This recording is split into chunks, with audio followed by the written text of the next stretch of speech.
A'udzubillahi minasyaitonirrajim. Bismillahirrahmanirrahim. Assalamualaikum warahmatullahi wabarakatuh. Alhamdulillahilladzi arsala rasulahu bil huda wad dinil haqq liyuzhirahu 'ala ad-dini kulli wa kafa billahi shahida wa ashhadu an la ilaha illallah wahdahu la syarika lah wa ashhadu anna muhammadan abduhu wa rasuluh. Amma ba'du, fa inna ahsanul kalamullah wa khairal huda huda muhammadin sallallahu alaihi wasallam wa syarrul umuri muhdatsatuha wa kullu muhdatsatin bid'ah wa kullu bid'atin dhalalah wa kullu dhalalatin finnar. Ma'asyiral muslimin wal muslimat, wabil khusus jamaah Majelis Taklim Aisyah yang semoga Allah selalu berikan keberkahan dunia dan akhirat. Alhamdulillah, kita bersyukur pada Allah di siang hari ini kembali memudahkan kita kumpul di ballroom dari Sisesa, yang mudah-mudahan Allah jadikan kumpul kita pada hari ini insya Allah menjadi tambahan pahala yang banyak untuk berbekal berjumpa dengan Allah nanti insya Allah. Ini kan kita ada di bulan Syawal, walaupun di penghujung bulan Syawal, layaklah saya mengucapkan kepada jamaah secara umum, taqabbalallah minna wa minkum siyamana wa siyamakum wa kullu amalina fi syahr Ramadan. Semoga Allah terima semua ritual ibadah kita selama bulan Ramadan, ya. Puasa, sholat, sedekah, zakat kita, dan mudah-mudahan setiap tahun ini banyak kebaikan yang kita dapatkan dengan Ramadan insyaallah. Tiap jamaah Allah muliakan, kita berharap Ramadan yang telah lampau itu membuat kita memiliki bekas Ramadan, karena hari-hari terus bergulir berganti cepat sekali. Ya, perasaan dulu kemarin kita ngomongin persiapan Ramadan, sekarang kita udah ngomongin Syawal udah mau habis nih. Kira-kira utang puasa dulu apa bayar apa puasa Syawal dulu? Ini tiap tahun pertanyaan nanya dede aja lah gitu orang. Ya udah, kalau udah begini mah udah Syawal aja dulu dah. Ya. Karena puasa utang itu bisa dibayar kapan aja. Kalau Syawal kan nggak ketemu di bulan lain, betul? Habis Syawal, Zulqa'dah, Zulhijjah, bicara korban deh kita pada begitu, gitu ya. Lagi mau motong kita nanya, gimana kemarin Syawal, akhirnya nggak sempet tuh. Awas nanya lagi tahun depan. Ya, kita pengen ada bekas, karena memang manfaat puasa yang dahsyat. Man shoma Ramadanan sumat ba'sitan min Syawal kasomidahor. Orang yang berpuasa di bulan Ramadan, dia tambah 6 hari bulan Syawal kayak puasa setahun. Maksudnya apa Ustaz? Kalau dilala dia mungkin nggak sempat Senin Kemis, Ayyamul Bid, puasa Daud, dia udah dapat pahala puasa sunnah setahun. Oh, gua banget tuh. Sombong. Kayak kemarin Ramadan kita bicara apa? Kita bicara orang yang terawih bersama imam, witir bersama imam, diberikan pahala tahajud semalam suntuk. Jadi tarokatnya dia ketiduran, bangun pas sahur, nggak apa-apa, dapat pahala tahajud. Tapi kalau mau bangun tahajud lagi juga nggak apa-apa, cuma ya nggak dibebani. Sama dengan manfaat Syawal begitu. Nah, karena kita nggak tahu ya, apalagi ibu-ibu kan ada kewajiban. Sunnah ini jadi nggak dikedepankan karena ada kewajiban, makanya kalau mampu kerjain, Allah kerjain. Masih ada 7 hari lagi nih, kalau mau 6 hari lagi pas banget dah. Nah, ya. 2, 3 ya, kurang lebih lah gitu. Pahalanya itu besar sekali. Bahkan pahalanya ini kalau dikaitkan dengan apa yang kita bahas sekarang nih, bicara tentang masalah perjalanan kehidupan setelah kematian, mudah-mudahan jadi kemudahan yang banyak buat kita insyaallah ya. Udah dapat bayangan kan dari awal kita bahas tentang pertualangan ruh ya, kita sudah bahas dulu di alam ruh, kita berdialog dengan Allah melalui malaikat. Allah mengatakan, alastu bi rabbikum qalu bala sahidna. Kata Allah, bukankah aku Rabb yang menciptakan kalian? Di alam ruh kita kompak mengatakan bala syahidna, betul kami bersaksi. Ruh kita itu sepakat kalau punya Tuhan yang namanya Allah. Tapi udah jadi manusia tuh ruh beda kondisi nih. Ada yang beriman sama Allah, ada yang enggak. Nanti bisa dibuktiin tuh. Kalau di alam ruh kita berkeyakinan Allah tuh Rabb yang menciptakan kita, jadi manusia lakanut, sifat ingkar timbul, kayak sombong miskin melas gitu ya. Serba salah nih orang. Padahal nabinya ajarin kalau bisa kayak nggak mentereng, miskin nggak kelihatan. Cuma kenyataannya orang kadang-kadang lebih milih untuk menurut dia, kadang dia beranggapan bahwa hidup ini ya harus kaya, walaupun nggak harus sebenarnya, cuma menurut dia. Kalau agama menurut orang ini nggak ada selesainya. Makanya dibuktikan di bahasan kita yang lampau juga tentang sakratul maut. Apapun kondisi kita di atas dunia ini, ya Allah cuma panggil dimanapun dan kapanpun. Lagi ngaji, lagi sholat, lagi jalan, lagi kerja, atau lagi berantem sama laki di rumah. Ya, pokoknya kapanpun Allah cuma bilang, ya ayat Tuhan nafsul mutmainnah, hai jiwa-jiwa yang tenang, bisa gak jalan tenang, duduk tenang, di majelis tenang, di rumah tenang? Ayo, karena kamu pasti meninggal. Memang mati, meninggal, bahasa halusnya ya, ini sesuatu yang menakutkan kalau orang hidup yang ngomong. Aduh, jangan ngomongin mati, ngomongin yang lain gitu ya. Padahal kalau nanti kita butuh mati, nikmat mati itu. Ya kan, contoh mati kecil apa namanya? Tidur. Saking senangnya kita sama mati, marah kalau dibangun, betul. Mama bangun, gue lagi mati. Kan tidur emang mati kecil. Enak gak? Enak gak tidur? Mati dah kan gitu ya. Jadi sebenarnya kalau kita berhajat dengan mati nggak ada masalah sudah. Bukan Ustadz, masalahnya kan kalau habis mati ini kan panjang ceritanya Ustadz. Ya Allah, ada neraka, ada siksa kubur gitu kan. Makanya jangan suka suuzon sama Allah, jadi berat hidup. Kita punya Allah ini yang maha baik, Ar-Rahman, Ar-Rahim. Bahkan ada orang seumur hidup berbuat maksiat, kemudian dia berbuat baik, kemudian mati di waktu hidup, akhirnya surga. Kan saya pernah jelaskan tentang perempuan yang menjual diri seumur hidup, kemudian dia menyesal, bertobat, dan kesempatan dia berbuat baik cuma memberikan anjing minum kehausan itu. Habis itu anjing minum, dia mati, masuk surga gara-gara begitu. Itu Allah. Apa kita beli anjing aja ntar? Ya, nggak gitu juga. Cuma itu bocoran betapa Allah Ar-Rahman Ar-Rahim. Ya jadi jangan kalau Allah aja disuuzonin, apalagi laki di rumah suuzon mulu.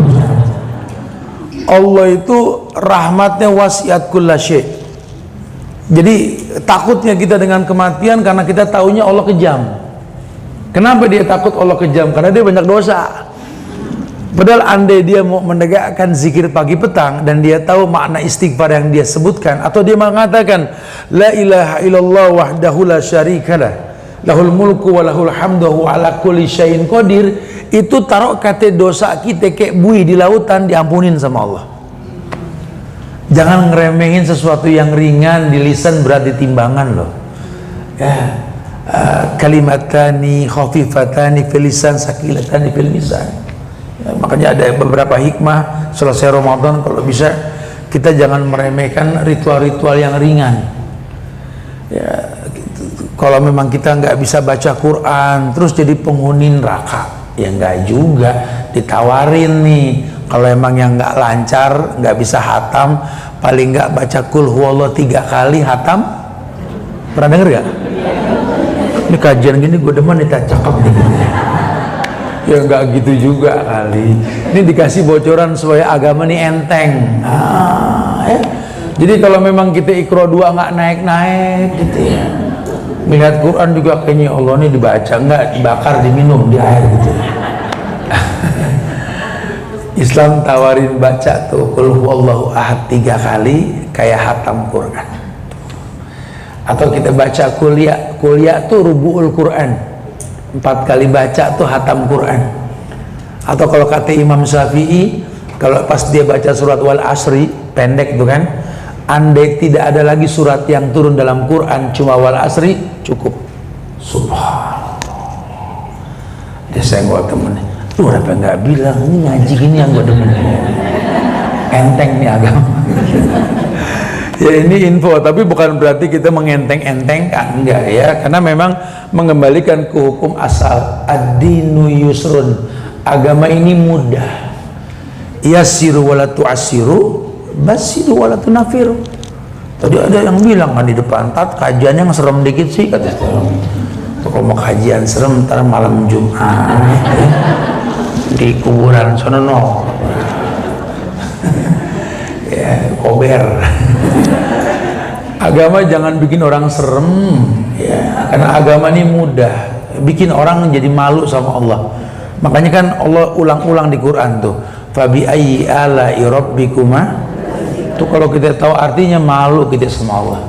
Nikmat Allah mana yang mau didustain? Kita punya masa lalu yang buruk, sampai malu kalau ingat dulu kita. Sekarang kumpul di aula si Sesa ngaji bareng, ya Allah. Kita nggak tahu dulu seperti apa, kok pernah ngadep Ka'bah nangis ngadu sama Tuhan, ya Allah. Masih diberikan kesempatan kemarin puasa Ramadan dapat pahala 1 dibayar 10 700 kali lipat. Ya Rabbi, fabi ayyi ala'i rabbikuma. Itu muhasabah diri tuh, sampai merasakan nikmat nanti. Iya, nanti dibuktiin di sakaratul maut. Ya, Allah cuma panggil, mau ruhnya siapa, mau orang mana pun terserah. Pokoknya yang kepanggil tenang. Tenangnya apa? Hei jiwa-jiwa yang tenang, kembalilah pada Tuhan kalian radiyatan mardiyah, dalam kondisi ridho dan diridhoi. Jadi nggak usah khawatir, jangan suka pesimis ngeliat orang punya kelebihan. Allah yang kasih dia kelebihan. Taruh kata kita nggak punya lebih kayak itu orang, kita punya Allah yang maha pengasih, maha penyayang. Makanya sama Allah minta, jangan malu minta semuanya. Minta yang nggak mungkin juga minta kalau kita butuh. Surat Toha, surat ke-20 ayat 25 sampai 28 tuh ada doanya Nabi Musa tuh. Tuh doa sering dibaca sama RT RW atau sambutan 17-an tuh. Rabbi shrah li sodri wa yassir li amri wahlul 'uqdatam min lisani. Tuh saya kalau lagi 17-an sering dengar awet nih doa saya kata gitu.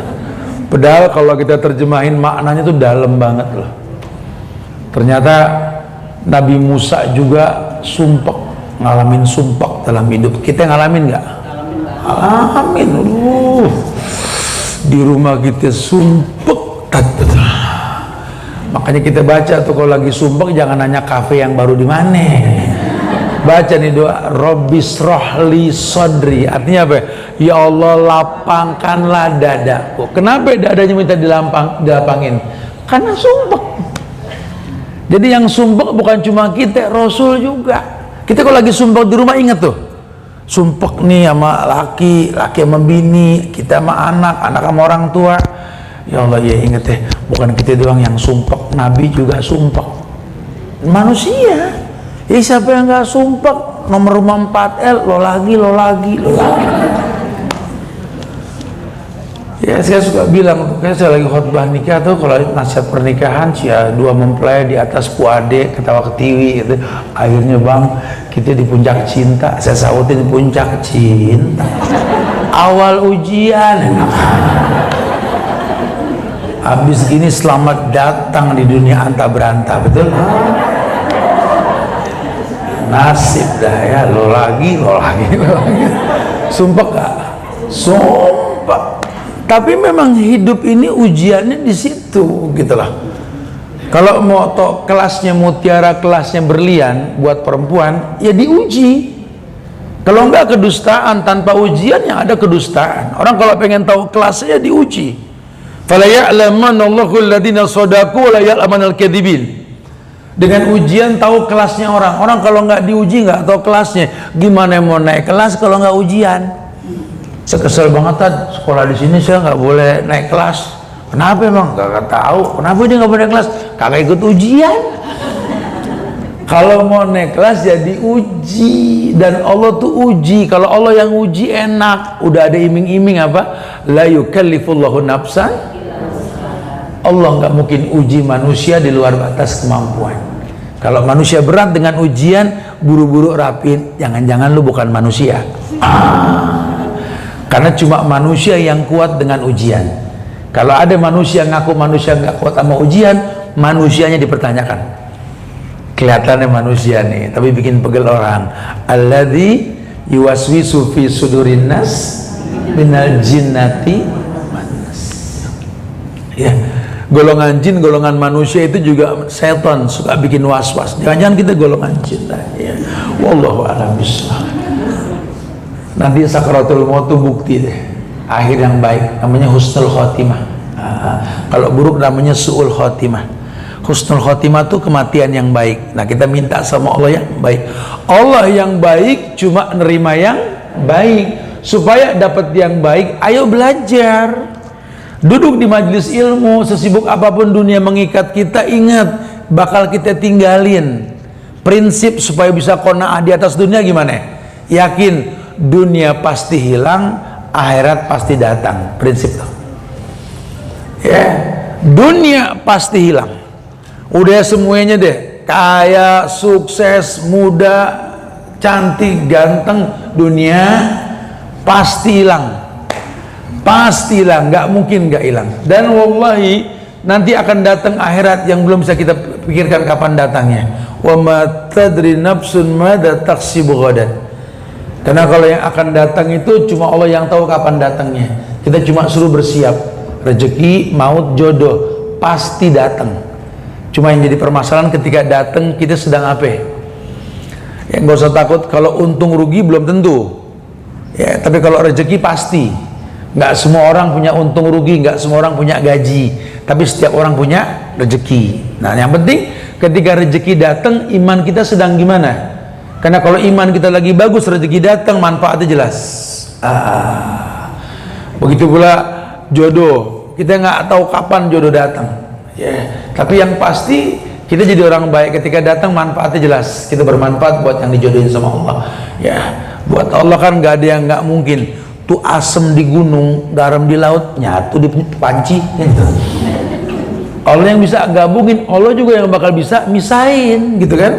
Jadi buat Allah nggak ada yang nggak mungkin. Nah, Nabi Allah Musa ini bilang, Rabbi srahli sadri, ya Allah lapangkan dadaku. Pegel Nabi Musa loh, punya babe namanya Fir'aun. Betul. Kita mah belum selevel Musa, babe kita bukan Fir'aun. Betul.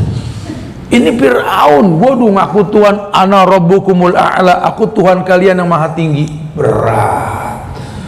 Udah gitu masalah dia apa? Pelok, cadel, ngomong orang nggak ada yang paham. Makanya Musa senang mukul. Musa mukul, megang tongkat dia, lautnya dibelah sama dia kan, diperintahkan sama Allah. Dia minta, wa yassir li amri, coba mudahkan nih urusan ngadepin ini Fir'aun berat Tuhan. Ya kita belum seberat Musa. Musa minta yang lebih berat. Wahlul 'uqdatan min lisani yafqahu qawli. Tolong dong nih lidahku yang pelok nih, yang nggak bisa ngomong bener, bikin orang paham kalau saya ngomong. Kan nggak mungkin masa ya Allah robah tuh pelok jadi nggak pelok. Enggak, buktinya Musa minta tetap pelok, tapi kan jadi paham kenapa ada jubir. Jadi contohnya begini, kalau kita nih udah nggak muda-muda lagi, misalnya kita merasa udah nggak muda lagi nih, kita udah capek juga menghafal Quran, teman bocorin katanya sorga tuh dimasukin oleh para penghafal Quran. Kita gimana ngapal Iqra 2 jangan naik-naik gitu kan. Aduh Ustadz, ya Allah ya, gimana ya kita pengen ngapal. Kalau anak-anak kita cepet nangkep, cepet apal, kita susah. Seharian baca 5 ayat, apal hilang 6 tekor 1. Yang ada kegeser sama yang baru. Gimana nih Ustadz? Tetap minta sama Allah bisa ngapal. Taruh kata kita yang nggak hafal, kita punya anak jadi penghafal Quran nanti. Nggak sedikit maknya nggak bisa ngaji, anaknya jadi imam. Banyak. Minta aja sama Allah, minta. Nah, cuma tadi kalau sudah bicara minta kan kita bicara cara. Bicara cara kita bicara ibadah, dan ibadah itu mesti ada rukun dan syaratnya. Makanya dibuktikan nanti kalau Anda mengatakan Tuhan Anda Allah, buktiin dong. Jangan cuma bahasa mulut bilang raditu billahi robba, aku ridho Allah sebagai Tuhan Rob yang mencipta dengan proses, tapi komplain mulu. Ya Allah, gue cuma begini-begini aja. Ya Allah, sampai orang tiap ketemu dia kayak pelatih renang gaya dada, ngambil napas. Ngeluh mulu, gimana sih ya? Janganlah, sama Allah jangan suuzon, kita berhusnuzon lah sama Allah ya. Diuji dengan ujian kayak gimana juga kita tetap ngaji ya. Bangun tahajud, tetap meminta kepada Allah, ya Allah pertahankanlah ini ya Allah. Dimanapun kau letakkan hamba, kau yang lebih tahu ya Allah. Tapi tolong jangan geser imanku sedikit pun ya Allah. Ya muqallibal qulub, sabbit qalbi ala dinik wa ta'atik. Apa tuh doa? Ya muqallibal qulub, sabbit qalbi ala dinik wa ta'atik. Artinya paham semua. Allahu a'lam. Wahai zat yang membolak-balikan hati, tetapkan hati dalam ketaatan kepadamu ya Allah. Ya Allah, terserah deh mau ditaruh di mana, terserah, yang penting jangan sampai nggak sholat. Terserah deh mau gimana pun keadaannya, yang penting jangan sampai nggak ngaji. Itu prinsip ya, karena aku pengen seperti yang kau ciptakan, dimanapun aku berada aku bisa mencunggumu ya Allah. Begitu bahasa orang yang cinta sama Allah. Makanya ulama, para pencinta Allah, dia tahu Quran itu surat cintanya Allah ya. Kita kalau lagi dedeman sama orang, kita baca mulu WA dia, betul, kayak berubah tuh angka tuh huruf, tapi cinta sama Allah kenapa nggak dibaca tuh Quran? Ngomongnya cinta, ini cinta banget sama Allah, tat Quran mana? Wallahu a'lam benar. Kalau cinta sama Allah itu Quran jangan sampai nggak dibaca. Baca Quran ala bidzikrillahi tatma'innul qulub. Hati tenang karena baca Quran. Sakaratul maut masuk ke alam kubur, alam yang lebih lama. Alam ruh sebentar, masuk ke alam kandungan. Alam kandungan lebih lama, 9 sampai 10 bulan. Keluar di alam dunia lebih lama dikit, 60 wa 70, 60-70. Nanti alam kubur lebih lama. Saya pernah sampaikan ya, ulama-ulama umurnya pendek nih. Imam Syafi'i nggak nyampe 40, 1200 tahun yang lalu. Imam Nawawi cuma 43, 800 tahun yang lalu. Umurnya nggak nyampe 40 di dunia, dikubur 1200 tahun. Kita juga sama nih, di dunia kita nggak lama, tadi kubur lebih lama. Persiapan kita apa coba? Buat dunia yang sebentar aja, baju kita bikin opal lemari kita penuh, kotak jadi begini gitu, dimasukin semua tuh baju ya. Buat umur yang sebentar, kulkas kita jadi apartemen makanan gitu ya, yang nggak diolah. Coba ya Allah, dunia yang sebentar persiapan kita matang, sampai sepatu sendal kita berapa pasang kita nggak tahu. Buat yang sebentar nih, buat urusan kubur persiapan kita apa? Sendiri, nggak ada yang nolong kita. Yauma la yanfa'u malun wala banun. Hari nggak bermanfaat harta dan anak kita saat itu. Kalau udah mati memang masih pakai tuh baju mahal kita, sepatu mahal kita, mobil motor mahal kita. Nggak ada mayit bawa sertifikat, nggak ada mayit bawa STNK BPKB ya. Modalnya amal soleh, persiapannya apa? Ayo dong hantam diri kita. Sampai detik ini sudah kenal belum Allah yang nyiptain kita? Terus kita mau ketemu Allah nanti, modal kita apa? Dan itu nggak lama lagi loh. Kalau hitung-hitungan umur kan 60-70, ini udah 50 lebih. Paling ya 2 kali ganti presiden. Itu pun kalau diganti tuh presidennya. Sebentar banget, 10 tahun lagi nih kalau persiapan kita loh. Kalau 10 tahun lagi, kalau ntar sore kan tergantung bendera kuning depan gang. Kalau orang Betawi bilang dadi do kena masa bodoh di situ, gang sini dah, terpindah lagi dah. Halo, masih hidup bisa warna-warni nih baju, udah mati satu warna, warna putih. Ya, ayo dong mulai kita berpikir nih. Ada alam kubur, sudah kita bahas lah alam kubur. Nanti dibangkitin. Yauma yakumur ruh wal malaikatu saffa la yatakallamuna illa man adina lahu rahman wa qala shawaba. Hari ketika dibangkitkan semua roh, dibangkitkan, dikumpulkan di satu tempat. Yauma tubadalul arda ghairal ardi was samawat. Akan ada nanti bumi yang dihilangkan diganti dengan bumi yang baru, yang putih warnanya itu. Bangkit kita. Ghurfatan khullah. Telanjang belum dikhitan. Aisyah bingung, telanjang bareng-bareng gitu. Di mana tuh? Kata Rasul tuh hari udah nggak sempat main lihat-lihatan udah. Ini amal depan mata nih. Kayak kita ketakutan gempa sampai lupa angkat androk, betul. Orang udah ketakutan lupa diri. Udah nggak kepikiran, sudah masih dunia aja yang dipikirin nih. Kayak ibu-ibu pegel, bukan nggak mau masuk surga, kalau ingat satu bantal 70 bidadari, betul? Kan kalau yang pencemburu kan ingat nih hadis, gue nggak demen sama di hadis. Masa suami kita dapat 70 bidadari nggak panas gitu ya gitu? Masuk kamar 70 bidadari, kita keluar lagi deh gitu ya. Nggak masuk surga dong. Ya habis 70 bidadari. Satu bantal bidadari 70, kita sebelah mana katanya. Suka pada bercanda aja, mendalil nggak boleh. Saya bilang, makanya kan situ kan pemimpin para bidadari. Perempuan soleha, pemimpin bidadari surga. Kalau pemimpin tinggal ngomong sama 70, keluar, mas. Kejawab juga dah kalau gitu. Ya nggak gitu, nanti di akhirat perempuan udah nggak nafsu sama begituan, udah hilang cemburu. Perempuan cuma seneng dengan pakaian yang bagus, perhiasan dan buah-buahan. Itu fitrahnya perempuan. Terserah di dunia laki kita penyok, yang penting emas kita bererot, gitu kan? Ayo ngaku. Ya.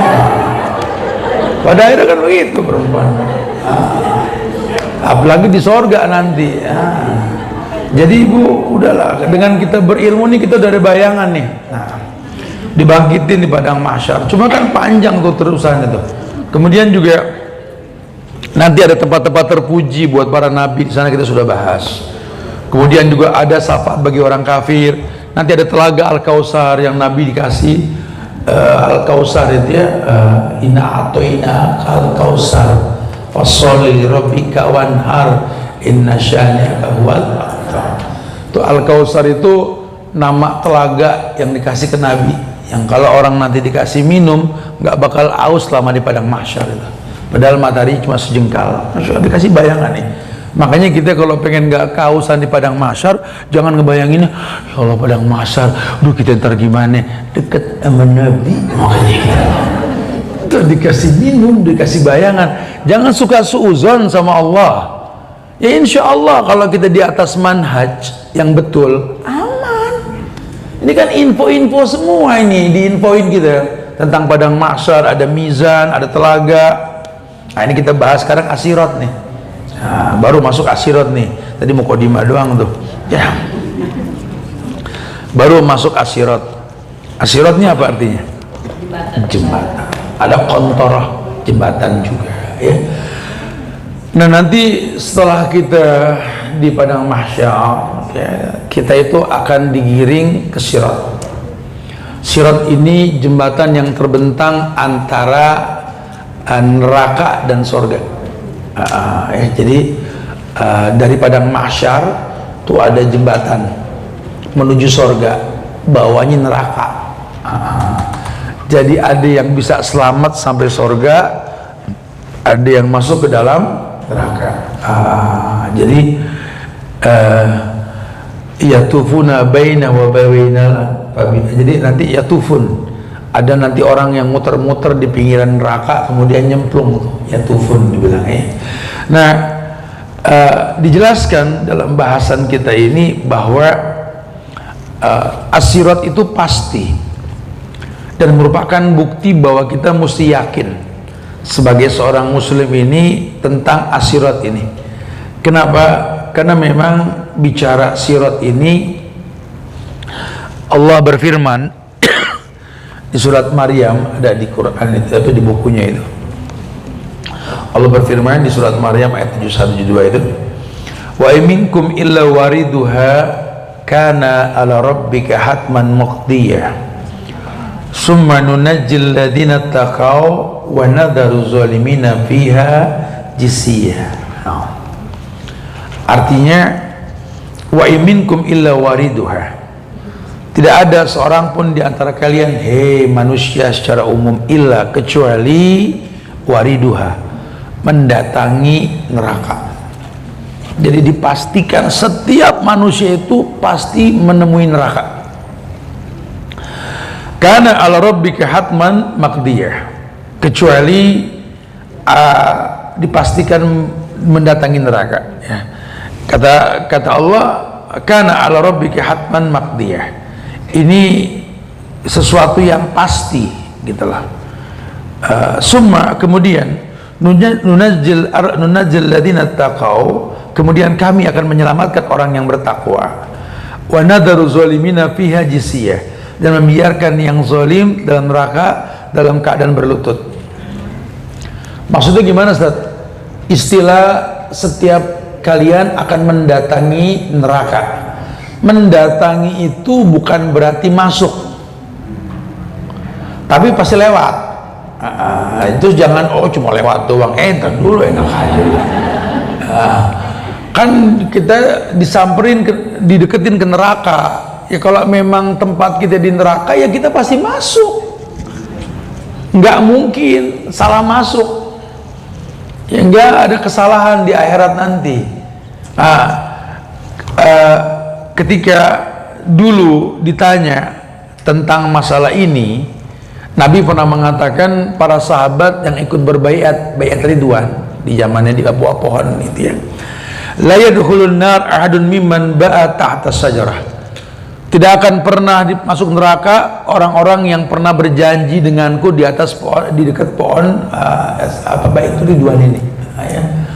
Jadi artinya Nabi juga bilang, kayak Nabi bilang gini, kullu ummati yadkhulunal jannah illa man abah, seluruh umatku ini pasti masuk surga illa man abah, kecuali yang nggak mau.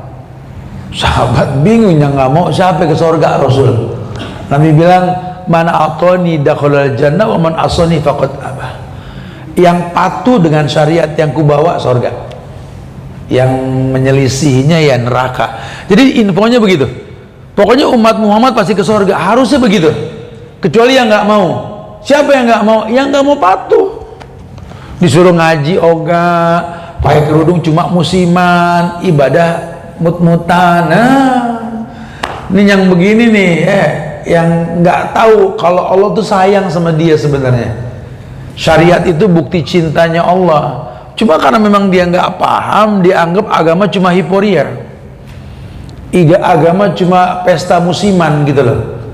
Padahal ya Rob, kita beruntung banget jadi orang Islam. Allamakum nabiyukum kulla syai' hatta al-hira'ah. Allamakum nabiyukum kulla syai' hatta al-hira'ah. Kalian ini umat Muhammad yang ajarkan segala sesuatu, sampai cara buang hajat pun diajarkan. Beruntung banget kita. Makanya kalau ada orang murtad dari Islam, Bang Ada, dia mau dapetin agama sempurna di mana? Akuin aja. Agama yang mereka cari dari luar Islam, apa yang mereka mau andelin apa ya? Cuma janji-janji pendeta-pendeta mereka doang kan? Itu kedustaan yang dibikin konten gitu loh. Tapi kalau agama kita lihat tegas banget. Ya, dunia juga mengakui kitab suci yang nggak pernah tergantikan ya Quran. Zabur, Taurat, Injil udah banyak palsunya, Quran mana ada. Si A berusaha bikin Mushaf Fatimah, tetap aja nggak bisa. Masih banyak penghafalan yang nggak bisa dibohongin gitu ya. Aneh kalau ada orang Islam murtad tuh aneh. Mungkin memang dasarnya sudah dipertanyakan keislamannya. Hari gini kan kadang-kadang kita kan aneh-aneh. Kita sering bahas kan, ini kan lagi tren nih, meditasi nih, berata ini berata itu macam-macam gitu ya, tapa ini tapa itu, yoga ini yoga itu. Ustadz kenapa sih kalau ngomong yoga gregetan aja Ustadz? Emang karena yoga itu kan gerakan ibadah orang Hindu Buddha ya, bersemedi itu gerakan ibadah ya kan, cuma gerakan doang. Sekarang gini deh, lu suruh tuh pendeta Allahu Akbar, mau gak? Gitu loh. Atau at-tahiyat, mau gak dia gitu loh. Dia nggak mau, ngapain ente mau? Subhanallah. Kadang-kadang saya tuh nggak mudeng gitu loh ngeliat orang-orang astagfirullahalazim, la haula wala quwata. Kalian tuh digiring untuk mirip dengan dia. Nabi kalian sudah ngomong, man tasyabbaha biqaumin fahuwa minhum. Orang yang menyerupai satu kaum akan jadi kaum tersebut. Yang pakai kerudung pindah agama nggak berasa, dan banyak, udah banyak. Karena saya tenang di situ tadi. Marbot tepekong juga tenang, betul. Terus kita bilang bener, gurunya Kung Fu Panda juga tenang. Kalau betul. Ini tenang menurut siapa nih? Ntar dulu. Kalau tenang menurut syariat hati dan kebenarannya, itu tentu di atas syariat yang dicontohkan. Anda tenang melenceng dari syariat, tenang dari mana? Orang sako juga kena narkoba, tenang noh, betul. Bukan begitu maksudnya. Kalau tenang itu kan inner beauty yang timbul karena benarnya syariat yang dia lakukan, itu yang diinginkan gitu loh. Makanya ya Rabb subhanallah, ayo deh belajar deh. Ini negeri kita nih lagi kayak kedebong kanyut nih, ngambang ke bawah ombak, kita nggak tahu. Nah kita jangan jadi orang yang kayak kedebong begituan, la yaminan wala shimalan wala muqaddam wala muakhir wala fawqan wala tahta. Kita nggak tahu kanan, kiri, depan, belakang, timbul, tenggelam. Ya Rabb, nggak jelas, jangan. Ya paling nggak usul salah satu, kenali Allah dengan benar, kenali Nabi Muhammad dengan benar, kenali Islam dengan benar. Ini dasar banget nih ya. Jangan kaleng-kaleng. Kalau nyembah Tuhan, kenalin Tuhannya. Kalau memang nyontok Nabi, kenalin Nabinya. Kalau ngaku Islam, kenalin Islamnya gitu loh. Jangan kaleng-kaleng. Kalau kaleng-kaleng di sini umpan lambung yang bagus disikat sama para misionaris nantinya ya. Apalagi yang dibahas kemeloan, kerja yang susah dicari, bisnis yang selalu rugi, jodoh yang tak kunjung datang gitu ya, dibikin tuh. Udah deh, kayaknya lu mesti nenangin diri deh. Ikut gue yuk nyelam di danau, kebaptis deh. Ya udah, kita punya Allah, sabarin. Ujian dunia nggak lama, badai pasti berlalu ya. Nggak apa-apa, dunia nggak menginginkan kita, asal akhirat menanti kita, kan gitu prinsipnya. Di dunia nggak dapat jodoh, di akhirat dapat malaikat, begitu. Jadi jangan dihalalkan. Di dunia kita nggak ada untung, nggak apa-apa asal nggak rugi urusan akhirat. Boleh nggak untung dunia, jangan nggak untung akhirat.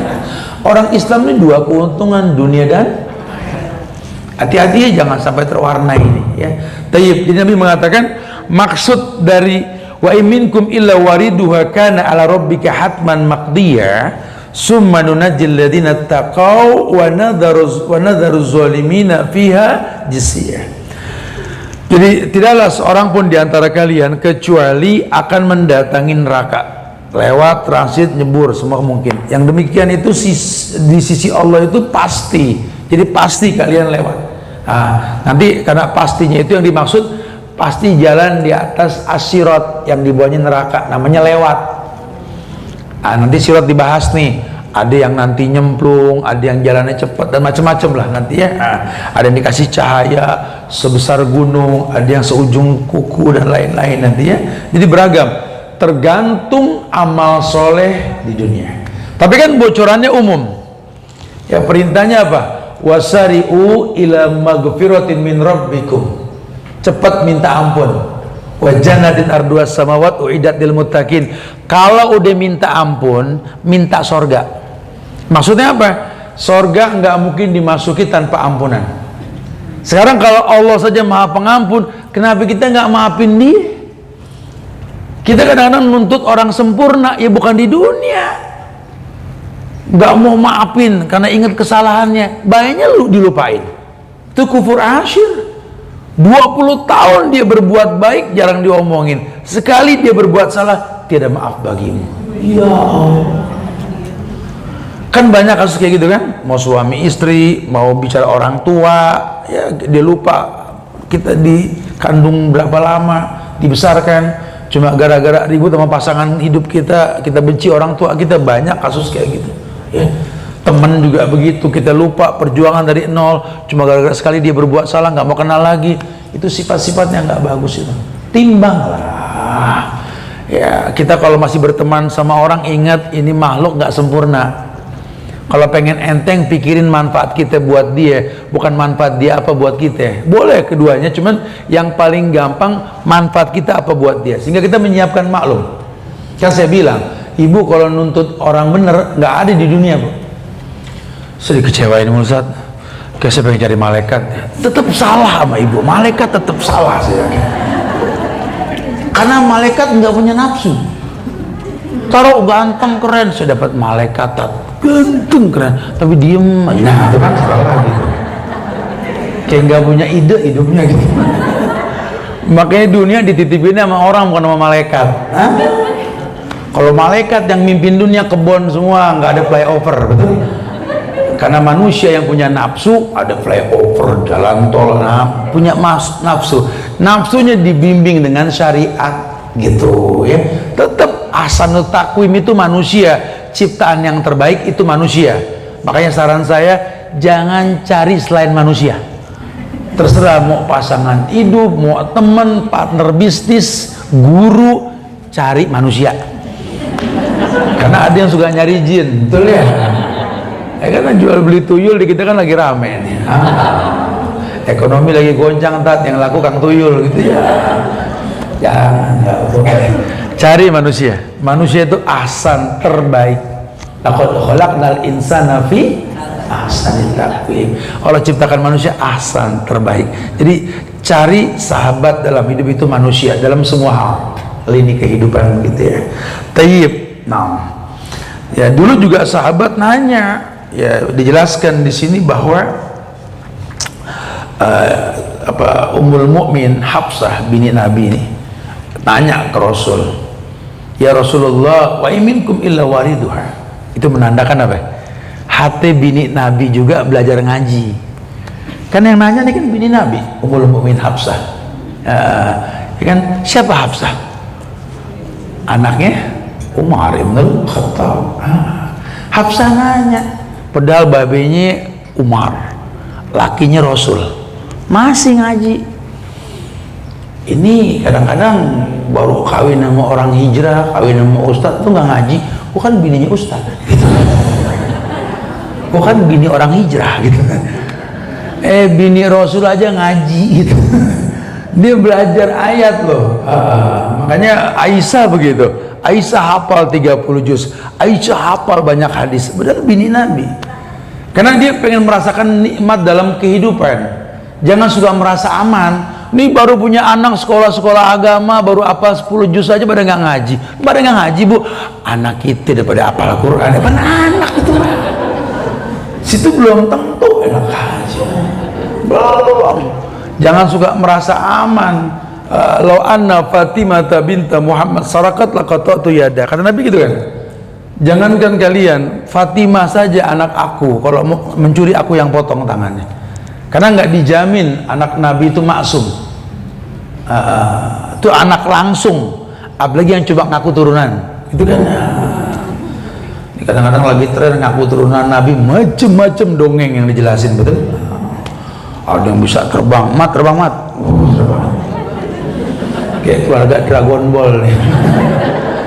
Jadi kesian yang turunan Nabi, bener kesian gara-gara beginian jadi rusak ya. Iyadzubillah wa na'udzubillah.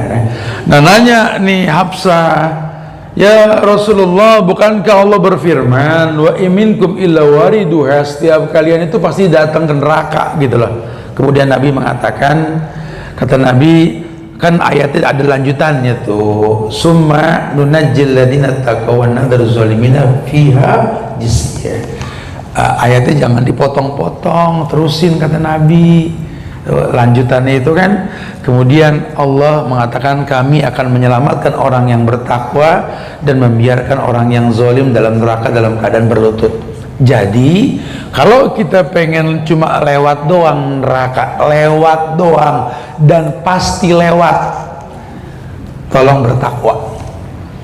Tahu gak bertakwa tuh gara-gara apa? Salah satunya Ramadan surat Al-Baqarah 183 ujungnya apa? La'allakum ya ayyuhalladzina amanu kutiba alaikumusiyam kama kutiba alal ladzina min qablikum la'allakum. Hai orang yang beriman, diwajibkan puasa atas kalian seperti orang sebelum kalian agar kalian bertakwa. Jadi sebenarnya bukan cuma puasa, semua ritual ibadah itu akan membuat si pelakunya jadi orang yang bertakwa. Dan dikaitkan sama ayat ini, Allah akan selamatkan orang yang bertakwa dari neraka. Ayo, kalau dapat info kayak gini, oh berarti mulai sekarang saya mesti ngaji nih. Gak boleh kaleng-kaleng. Kalaupun saya pakai kerudung yang dapat pahala. Saya pakai hijab yang dapat pahala. Saya sholat yang dapat pahala. Saya nikah dapat pahala. Saya cerai yang dapat pahala. Semuanya ibadah. Jangan ikut-ikutan. Sayang yang gak laki gak perempuan sama. Karena ada yang ngejamin gak kita ketemu pengajian bulan depan? Gak ada. Kalau memang harus ngaji hari ini, ngaji yang terbaik. Fokus. Ibadah seakan-akan kita bakal mati setelah ibadah. Kalau bicara dunia seakan-akan hidup selamanya. Itu prinsip yang kita miliki. Ya, mumpung masih anget nih Ramadan, masih ada bekas di badan kita. Ayo semangat. Yang ada di Ramadan ada di bulan lain, cuma pahalanya beda. Pahala Ramadan satu dibayar 10 700 kali lipat. Ramadan bulan lain nggak ketemu. Per huruf 10 Quran, bulan lain nggak ketemu. Tapi tujuan ibadahnya sama. Maka latihan Ramadan praktekin 11 bulan ke depan. Kau merasakan dampak positif pada ibadah, kau jadi orang yang bertakwa. Masuk nih ayat, "Tsumma nunajjil ladzina taqaw wa nadharu zalimina fiha jisya." Ya memang orang pasti lewat neraka, cuma nggak semuanya nyemplung. Kan kuselamatkan orang yang bertakwa, dan kan kubiarkan orang yang zalim berlutut dalam neraka. Wujuhu yawma idzin khasi'ah amilatun nasibah tasla naran hamiyah tusqa min ainin aniyah laisa lahum ta'amun illa min dhari' la yusminu wa la yughni min ju'. Akan ada nanti orang yang tertunduk malu di akhirat. Amilatun nasibah, telah beramal soleh di dunia, cuma Allah batalin semua amalnya. Kenapa bisa batal? Karena nggak pakai ilmu. Nggak pakai ilmu, dia nggak mempersiapkan amal tersebut buat baik dirinya. Dia cuma sibuk amal ini buat orang. Padahal agama ini suruh kita ku anfusakum wa ahlikum nar. Jaga dirimu dan keluargamu dari api neraka. Kalau kamu ngaji, pindah-pindah tempat ngaji, semua ustaz didatengin, ngefek gak dalam kehidupan kamu? Kalau cuma hiporia saja, rugilah ya. Oh, tidak sedikit orang yang sudah berilmu hilang fungsi. Ya, tetap aja sama orang tua berantem, sama saudara nggak akur. Ya, percaya sama laki orang, sama laki sendiri berantem. Ayo ngaku. Nah, Ya bukan nggak boleh dapat dari siapapun ilmunya. Ini yang jelas, nih sorga yang jelas. Ya, rugilah kita baik sama orang tua orang, sama orang tua sendiri kita nggak akur. Kita akur sama abang adiknya orang, sama abang adik sendiri kita nggak akur. Mana ilmu kita? Ya, mana ilmu kita? Kalau yang berilmu itu ya ada bekasnya kepake gitu loh. Ya, pandai-pandailah untuk mencegah ini gitu loh. Karena wallahi laki ya diuji dengan dunia, perempuan juga sama. Jangan dunia ini menghilangkan porsi kita gitu loh. Ya akhirnya nuntut ilmu malah manfaatnya buat orang, buat diri dan keluarga nggak ada sama sekali. Itu yang nggak diinginkan dalam agama gitu. Taib ya. Nah kemudian dijelaskan bahwa ada gambaran manusia dalam melewati sirat. Ya, dijelaskan di sini bahwa surat Ibrahim ayat 48 ada ayat yang mengatakan yauma tubaddalul ardu ghairul ardi was samawat. Akan datang hari nanti di mana bumi diganti dengan bumi yang baru, yang lain. Begitu pula langit. Sebagai riwayat mengatakan bumi yang ada dibikin putih. Dulu bumi katanya putih, kayak batu hajar aswad. Dulu putih katanya, karena kemaksiatan yang membuat dia berubah warna. Wallahu a'lam bishawab ya. Bumi juga begitu, lembaran putih yang diwarnai oleh kehidupan yang aneh. Kita ini kan asalnya kan Adam dan Hawa, akhirnya jadi banyak deh. Kok bisa berantem musuh-musuhan? Awalnya kan Adam dan Hawa gitu ya. Makanya bumi pun jadi hancur. Dulu awalnya kita punya orang tua, lahir kita saudara nih. Saudara ini punya anak, akhirnya mulai itu sepupuan. Sepupu punya anak, mulai jauh nih, mulai jauh. Kebayang kalau kita nggak sering silaturahmi, nggak saling ngingetin, akhirnya mati obor. Kita nggak tahu siapa orang tua kita ke atas. Sementara orang hebat itu orang yang menghargai sejarah dirinya. Kalau memang dia punya nasab yang nggak bagus, PR. Berarti gimana caranya dia jadi orang baik? Anak bangga punya nasab dia. Taruh kata dia nggak bangga punya nasab orang tuanya. Dengan begitu kita mengislah diri. Ya, sampai kita tahu nanti pentingnya untuk mengislah diri. Nah, dijelaskan bahwa setelah manusia selesai dalam peristiwa mauqif itu berdiam di padang mahsyar. Nanti mereka dihadapkan kepada kegelapan sebelum melewati asyirat. Dibikin gelap suasana. Ya. Nabi pun menjelaskan bahwa nanti dari kegelapan tersebut timbulkan bumi yang putih, langit yang putih. Tanya, ya Rasulullah, saat itu manusia di mana? Beliau sampaikan, hum fiz zulumati dunal jisri. Mereka itu ada dalam kegelapan sebelum jembatan asyirat. Maka saat itu akan jelaslah beda antara orang beriman sama orang munafik. Di mana kaum mukminin ini berjalan meninggalkan kaum munafikin. Akan ada nanti jelas di situ, oh saya bukan di sini, saya di sana. Tempat kita bukan di situ. Jadi disortir banget. Ya kayak kita nih nyiapin gelas putih, air putih dengan air teh. Ketika digempulkan walaupun beradu bisa beda. Oh ini isinya ini beda nih, dipisahin. Seperti itulah kondisi manusia nanti setelah proses di padang mahsyar ya, yakni macam-macam tuh nanti di padang mahsyar. Ada yang jalan terendam oleh keringatnya semata kaki, selutut, kita pernah bahas ini ya, sampai ke pinggang. Ada yang kelelep sama keringatnya sendiri. Sampai ada nanti yang dibangkitin palanya pala binatang, tergantung perbuatan di dunia. Ada yang palanya pala macan, penguasa zolim, singa. Ada yang palanya pala kuda, cuma capek kerja, nggak ada urusan akhirat, kerja mulu kayak kuda ya. Ada yang palanya pala babi, yang makan semua yang halal haram sikat. Babi kan nggak pilih-pilih ya. Ada lagi nanti yang seperti tikus, para koruptor nanti tuh. Ada lagi nanti yang dibangkitin dalam kondisi ada bendera di bokongnya. Ini orang yang di dunia nggak pernah kena sama pengadilan nih. Hadi godrotu fulan, manusia lihat nih yang selama ini yang suka malsu-malsuin ijazah nih gitu. Yang udah jelas salah nggak ketangkap nih, lu lihat nih tuh. Di dunia dia aman, di akhirat nggak aman, enak. Saya sering dapat tawaran gitu, Ustaz, yang gini-gini antum, Ustaz, kita gini-gini, Ustaz, selesai, Ustaz. Selesai di dunia, akhirat belum tentu. Enggak deh, mendingan dia sakitin kita daripada kita yang balas nyakitin dia. Udahlah ya. Mulai berpikir kalau kita mau ngebalas orang, ingat, ini orang yang kita pengen sakitin dia punya mama. Hati-hati doa seorang ibu pada anaknya, bahaya sekali. Kalau ada anak baik hubungan sama ibunya, hati-hati. Hati-hati, doanya mustajab. Hati-hati, ini orang punya istri, punya suami, punya anak, nggak selesai di sini urusannya. Ya, apa manfaat kita menang kalah dengan membalas kejahatan dengan kejahatan?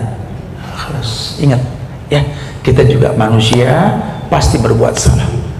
Dan jangan halalkan yang diharamkan buat apa yang kita mau. Hari ini kan orang jual diri, ngekspos aib, buat dapat rupiah. GM, jahil murokab, bodoh dambel gitu. Apa iya ada kebaikan dengan menjual diri? Hati-hati ya, kematian kita itu nggak menghentikan 7 turunan kita yang akan datang. Pandai-pandailah membuat sejarah yang baik. Ya, wasiatkan sama anak-anak kita. Saya aja kalau lagi mau touring, mau safar, kumpulin anak, ngomong sini, ya mau besok mau pergi jauh, lama, seminggu 2 minggu kita gak ketemu. Tahu gak, ini buyamu nih di luar mau ngapain aja bisa, kalian gak tahu. Cuma insya Allah enggak, karena terlanjur ada nama Buya di belakang nama kamu. Begitu pula sebaliknya, kalau ayahmu pergi nanti, ingat, di belakang namamu ada nama kami, di badanmu ada air susu ibu. Jaga nama itu, jangan sungkan ingetin, karena anak kita manusia, bisa tergoda. Nasihat itulah yang bermanfaat. Fadzakir inna fa'atil zikra. Berikan peringatan, peringatan itu baik buat dia. Jangan lupa, nasihati dengan bahasa yang baik, sehingga dia tahu fungsi hidupnya bukan merasa aman. Babe pergi, yes, bukan gitu loh.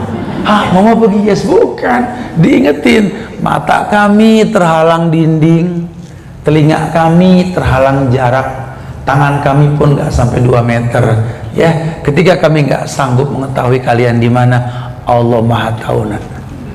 Enggak sekarang ketahuan, minggu depan. Enggak minggu depan, bulan depan. Enggak pun nanti di padang mahsyar akan nampak semuanya. Insya Allah kalau sering diingetin, manusia suka kok diingetin. Ya, ada sih yang kalau diingetin begini langsung paham. Ada, tapi langka. Ada yang butuh pulang dulu sampai rumah. Oh iya, gue paham deh. Ada yang butuh pengajian yang akan datang, baru ada yang nunggu ustadznya mati baru paham. Nggak tahu kita di posisi yang mana. Sudahlah ya, masuklah kita kepada sirat, jembatan. Ya, dikatakan bahwa nanti beragamlah kondisi manusia saat itu. Dikatakan bahwa ada yang diberi cahaya sesuai kadar amal mereka, ada yang diberi cahayanya sampai terang, padahal masing-masing ini jalan, cuma beda berasanya. Jembatannya bareng, jalannya bareng, cuma kondisi beda-beda aja. Kayak orang masuk ujian, yang belajar sama yang nggak belajar kan beda. Kalau yang belajar senyum, kalau yang belajar penyureng gitu ya, padahal kertasnya sama, tempatnya sama. Nah di padang mahsyar gitu, nanti ada yang ketika dia banyak beramal di dunia, kan dibilang bahwa wa yaj'alukum nuran tamsuna bihi, Allah akan berikan cahaya buat orang yang bertakwa kan. Besar takwa dia itulah ukuran besarnya cahaya. Dijelaskan di sini, ada yang cahayanya sebesar gunung, ada juga yang lebih kecil dari gunung, ada yang diberikan cahaya seperti pohon korma. Korma tahu, batang itu apa, daunnya bulat seukuran gitu tuh, kayak kembang api tergede. Ada yang diantara mereka diberi cahaya lebih kecil darinya, hingga nanti ada seorang yang terakhir diberikan cahaya cuma sebesar jempol kaki. Mati lampu cuma sejempol kaki. Ada, Masya Allah, itu tergantung. Makanya ini kan deh, ya Allah, kalau baca-baca gini nih harusnya senang, bukan, bukan begitu gitu loh. Ya Allah, alhamdulillah ya, ini kita nih kumpul gini kan nggak semua orang dapat info kayak begini. Nah, dia jadi WA, ya Allah nggak hadir, ya Allah nyesel, ya Allah absen. Ya belum nggak datang. Untung online.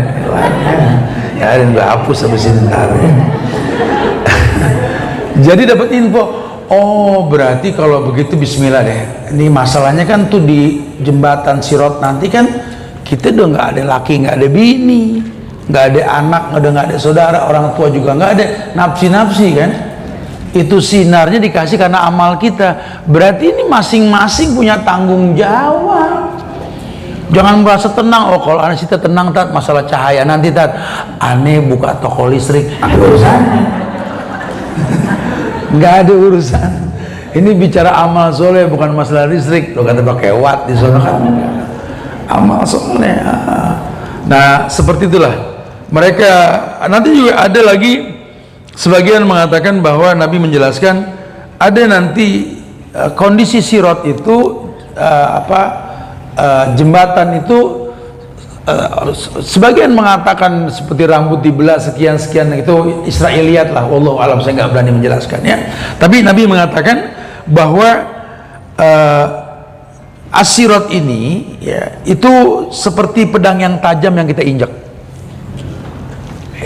seperti pedang tajam yang kita injak, maka ia menyisakan bekas seperti tajamnya pedang. Tapi kan kita tahu di dunia kayak dulu perang bukan pedang yang bikin mati tapi Allah yang bikin mati kan.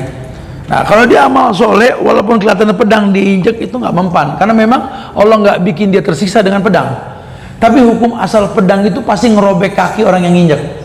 Maka dibilang nanti ada yang berbekas lah ketika nginjak itu. Makanya kondisinya itu ada yang Allah bikin supaya nggak berasa tuh pedang tajam, jalannya kayak cahaya. Ganti itu. Ada lagi nanti yang seperti buruk yang Nabi berkendara. Ada lagi nanti yang seperti awan yang jalan. Ada lagi yang seperti angin. Ada yang melewati seperti penunggang kuda yang kencang. Ada juga seperti manusia yang berlari. Ada juga yang diberikan seperti orang yang terseret, mau jatuh selamat sampai nanti dia selamat juga. Dan dia berkata, ya Allah, kau menyelamatkanku dari yang namanya neraka. Macam-macam kondisi Sirat itu nanti tergantung kondisi kita di dunia. Makanya kan kita macam-macam nih kerjaan kita, aktivitas kita, tapi kan tobatnya sama. Jadi kalau dengar dan ngelihat kayak begini nih, ya udah, boleh kerjaannya beda, dosanya beda, tapi kan istighfarnya sama. Astagfirullahaladzim, Rabbana zolamna anfusana, ya ini tubtu ilaik, macam-macam lah. La ilaha illa anta subhanaka inni kuntu minaz zalimin. Ya, Masya Allah. Kemudian sampai dijelaskan begini, nanti di Sirat tersebut berbekal cahaya yang Allah berikan dengan ukuran yang berbeda tadi. Ketika mereka melewati Sirat yang tajam, sementara di bawah mereka itu neraka yang siap menunggu mereka untuk menerima mereka yang jatuh. Kenapa? Karena mereka pelaku dosa dan maksiat yang nggak mau bertobat di dunia, pasti jadi bahan bakar neraka. Neraka itu buku Duhan Nas wal Hijarah. Nanti di atas Sirat itu ada yang namanya kalalib.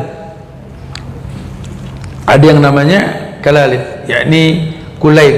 Kalalib itu kulaib. Kalalib, kulaib artinya gini apa ya?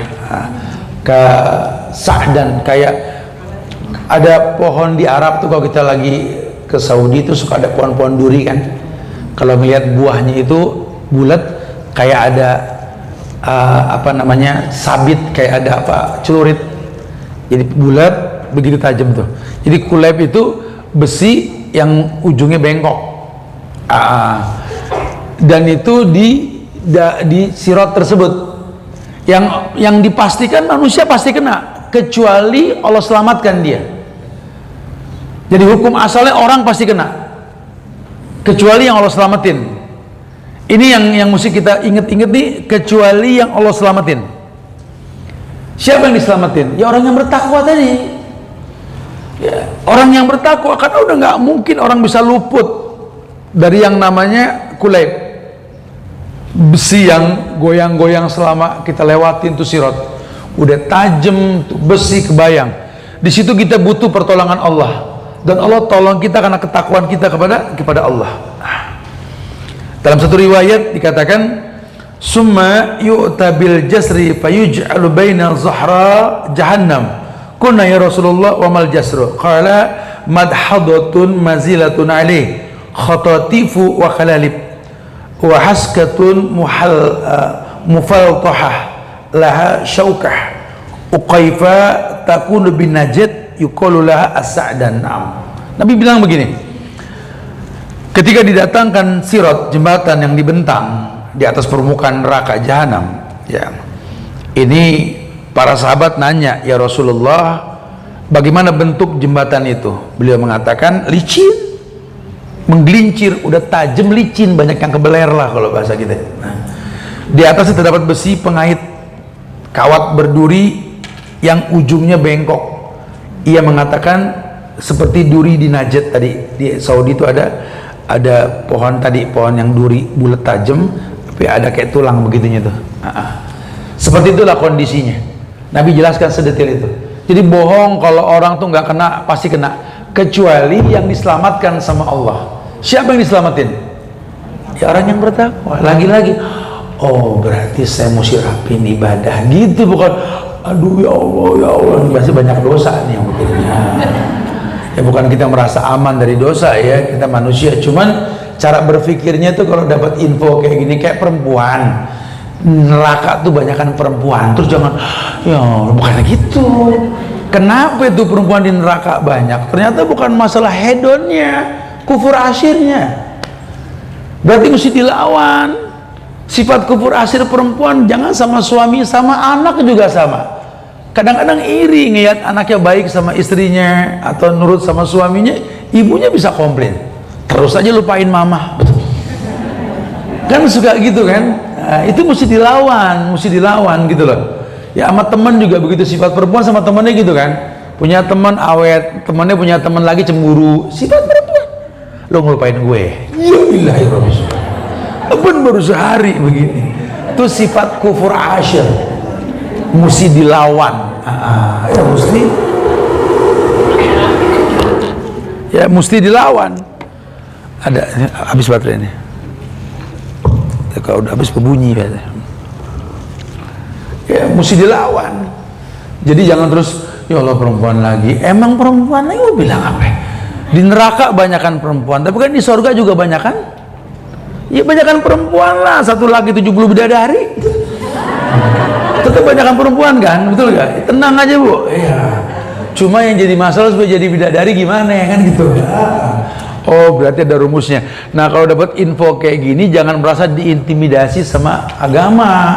Agama itu menginfokan indahnya Islam. Agama lain nggak ada yang ngasih bocoran kayak begini. Cari di Injil, cari di Taurat, nggak ketemu. Ini cuma di Quran diingetin. Ayo, mumpung masih hidup nih, dan kita punya kesempatan berbuat baik sampai diwafatkan sama Allah.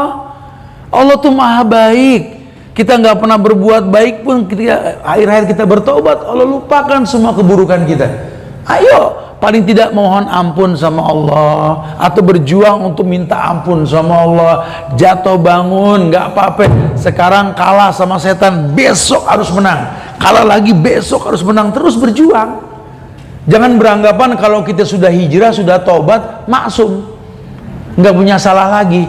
Mesti alhamdulillah kan, ini udah 6 bulan nih tobat, udah nggak bikin dosa. 6 bulan nggak bikin dosa, siapa lu? Manusia mana yang nggak punya dosa? Orang udah bertobat pasti berbuat dosa. Cuma bedanya gampang minta ampun kalau udah tobat gitu loh. Kalau dulu kan cerita bikin dosa, kalau sekarang kan nangis. Ya harus begitu. Wabki ala khati'atik, tangisi dosa. Jangan merasa benar, islah diri. Hasibu qabla an tuhasabu wazidu qabla an tuzan. Hisab sebelum dihisab sama Allah, timbang sebelum ditimbang. Ya, kalau anda sudah jadi istri orang, jadilah pendamping hidup, teman dalam hidup, bukan hakim dalam hidup. Kalau anda jadi orang tuanya orang, jadilah orang yang membuat tontonan yang menuntun. Anda tinggal di zaman anak suka ngelihat bukan mendengar. Jadilah sahabat yang mewarnai, Pengennya kan begitu. Info ini membuat kita semangat. Oh, kalau gitu bismillah lah. Ini mesti lancar aja lewat sirot nanti, karena infonya seperti itu. Jadi intinya, sirot yang menakutkan tersebut ya buat orang-orang yang berdosa. Nah, supaya kita nggak berdosa, bertobatlah. Allahu a'lam bishawab. Sambil menanti waktu azan, ya silakan yang mau ditanyakan. Wallahu a'lam bishawab. Akhirul da'wana alhamdulillahi rabbil alamin. Silakan. Ya Ibu, siapa yang mau bertanya? Silakan.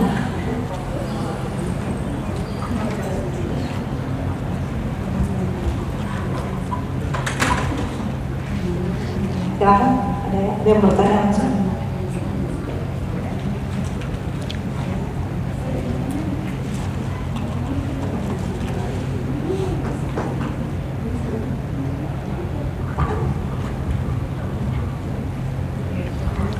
Assalamualaikum warahmatullahi wabarakatuh. Waalaikumsalam. Ya silakan Ibu.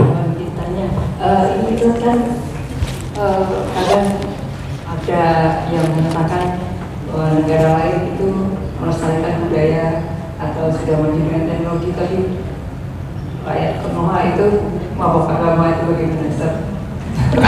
Menyikapinya. Emang ini kita kalau sering jadikan konten-konten sosmed jadi kiblat, suka banyak bahasa-bahasa yang terkesan filosofi padahal menjerumuskan gitu ya. Ya istilah dalam Islam memang mabuk secara umum nggak diperbolehkan ya. La taqrabus shalah wa antum syukar. Ayat itu, jangan dekati sholat dalam keadaan mabuk. Mabuk dalam artian, kan bahasa Indonesia mabuk itu bukan bahasa Arab ya. Syukar bahasa Arab, mabuk. Mabuk di sini artinya terlalu berlebihan. Kita belajar bahasa Arab bukan pengen jadi orang Arab gitu loh. Kita belajar agama bukan pengen dibilang orang Arab dan lain-lainnya, karena agama ini rahmatan lil alamin gitu loh. Karena belakangan ini banyak orang yang memang belajar agama terus berubah jadi ustadz-ustadzan gitu loh. Kalau bahasa kita ini ikhwan kibar, bukan ustadz kibar, ikhwan. Ustadznya nggak kibar, ikhwannya yang kibar, atau ahwat kubro. Ahwat kubro karena jamak muannas ya, kalau laki-laki kibar gitu lah ya. Iya, terus langsung jadi ustazah gitu, cuma modal jadi panitia terus kayak paling baik di antara, atau gimana ya, baru belajar sekali dua kali ke rumah semua orang salah cuma dia. Nggak gitu kali. Baru 2 kali kajian pulang ke rumah langsung banyak penghuni surga, penghuni neraka di sini gitu. Jangan gitu. Jangan, harusnya kita nih makin belajar agama kita makin low profile. Ya. Saya sering kok di beberapa tempat Ustaz Subhan kan dibilang Ustaz bemper nih. Ya, masuk ke semua kalangan, di beberapa tempat bisa Islam masuk. Saya suruh orang lain yang nerusin bubar. Berantem sama masyarakat, berantem sama ini. Karena tadi nggak bisa bermuamalah. Padahal hidayah itu nggak selamanya di masjid, nggak selamanya di majelis. Kadang-kadang kita kerja bakti sambil ngomong sama RT, hidayah datang. Kadang-kadang sambil ngopi, sambil apa gitu ya, Masya Allah. Jadi justru agama itu adalah modal buat kita bisa masuk kemana aja. Karena sifat agama yang rahmatan lil. Sekarang kalau kita aja untuk yakin dengan agama yang kita pelajari ini butuh waktu, ya orang di depan kita juga sama. Kita aja untuk yakin pakai kerudung, pakai janggut, tidak isbal, ngaji butuh 6 bulan sampai setahun. Tapi kenapa kalau ngomong sama orang pengen sekali ngomong orang paham? Ya nggak bisa. Itu ilmunya Allah, kun fayakun. Ya butuh waktu. Makanya nikmati agama buat diri kita dulu. Biarlah orang melihat perubahan kita dan dia tertarik untuk mengikuti perubahan tersebut. Wallahu a'lam.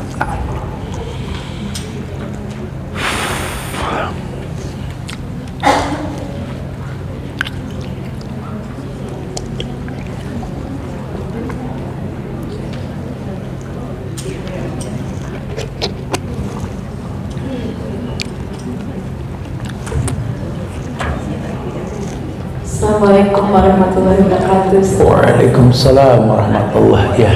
Ustaz, saya mau menanyakan tentang telaga Rasulullah Al-Kausar. Bisa mau dijelasin Ustaz beberapa ini apa kita tidak selain bid'ah, apakah ada yang lain supaya kita tidak ditolak amalan? Taib. Iya. Berkaitan dengan Al-Kautsar ini sudah kita bahas sebenarnya karena kajian buku ya, kita nggak mengulang. Saya cuma mengingatkan bahwa keumuman dalil yang mengatakan kullu ummati yadkhulunal jannah illa man abah. Seluruh umatku ini bakal masuk surga kecuali yang nggak mau. Jadi umum. Siapa yang nggak mau ya Rasulullah? Orang yang mentaatiku pasti surga. Yang menyelisihku ya nggak mau. Jadi sebenarnya kalau pengen dapat tegukan air telaga Al-Kautsar, patuhlah sama Nabi. Maaf nih saya contohkan, misalkan nih yang gampang perempuan tadi masalah kerudung. Kan banyak orang menganggap kerudung itu kan cuma kain nutup rambut. Padahal Quran bilang kerudung itu menutup bagian dada. Ibu pakai kerudung nggak nutup dada, betul nutup aurat. Cuma kalau pengen dapat pahala nyontoh Nabi, tutup yang dada gitu ya. Maksudnya itu nggak apa-apa, pelan-pelan belajar dulu. Ini modelnya kayak ngimbu nangka, ada yang kecekek gantung diri, ada yang robek pundak, nggak apa-apa. Belajar. Lama-lama baik, ya kan? Jangan dihujat. Dia udah nutup aja udah bagus, betul? Jadi proses nanti sampai lama-lama, oh ya udahlah kalau gitu pengen lebih afdol gitu lah. Itu proses namanya. Sampai dia ngerti, oh iya baju kerudung hijab perempuan ini nolak pandangan bukan mancing pandangan. Lama-lama sempurna. Oh ternyata perempuan dikerasin masalah ya, perempuan dikerasin habis di baterainya.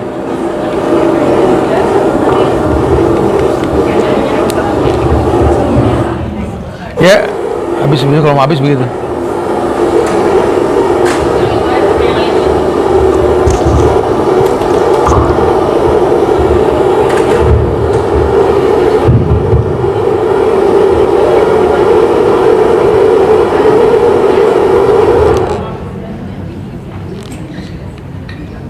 Iya. Nah. Udah ini mati nih, perempuan nyalain. Enggak usah udah mau habis baterai biasanya. Ya, jadi intinya ya perempuan mesti mengerti walaupun secara bertahap. Sampai pada akhirnya ini mengerti bahwa oh iya perempuan tuh dikerasin mengenai hijab ini perlindungan sebenarnya. Kan terbukti ya orang mau iseng sama perempuan aja pasti sama orang yang berkerudung agak sedikit ada batasan ketimbang yang enggak gitu kan. Jadi kan diakui. Lama-lama dia oh iya ya, ini kan cuma keluar rumah doang. Kalau di rumah sih bebas aja gitu loh. Jadi sebenarnya nanti sampainya ketemu ayat yang mengatakan waqarna fi buyutikunna, buat perempuan yang paling baik dari perempuan yang ada yang paling betah di rumah. Bukan berarti nggak boleh keluar, fasilitasin. Nabi mengatakan orang yang beruntung, orang yang punya lahan luas, rumah yang luas, fasilitas yang cukup. Sehingga melindungi diri dari perbuatan dosa dan maksiat. Arahannya ke sana. Kalau belum mampu ya banyak istighfar. Lama-lama tahu bahwa perempuan ini cuma nggak boleh wangi-wangian kalau keluar rumah. Di rumah mah ya Allah, jangan kata semprot pakai gayung boleh gitu loh. Berenang lagi di bak mandi yang wangi boleh. Cuma keluar doang ya. Jadi sikapi dengan iman. Oh iya ya. Kayak kita bangunin anak bangun subuh, jangan diomelin, dijelasin. Selesai subuh nanti dia udah masih cemburu, kayak ngomong, tahu gak kenapa ayah kamu bangunin tadi? Karena ayah sudah tahu ternyata berkah itu pagi sayang. Ya. Kamu harus jadi orang sukses dengan bangun pagi. Dijelasin. Jangan sambil diomelin ke masjid, pulang diomelin, besok kapok dia. Dijelasin. Karena mereka punya mesti tahu alasannya gitu lah. Itu ya pentingnya kita berteman. Ya, ada ayat yang mengatakan wasahibhuma fid dunya ma'rufa. Jadikanlah orang tuamu teman yang ma'ruf, yang transparan di dunia. Gimana anak bisa berteman sama orang tua kalau orang tuanya tidak ajarkan pertemanan? Wallahu a'lam bishawab. Nah, ada lagi fadhil silakan.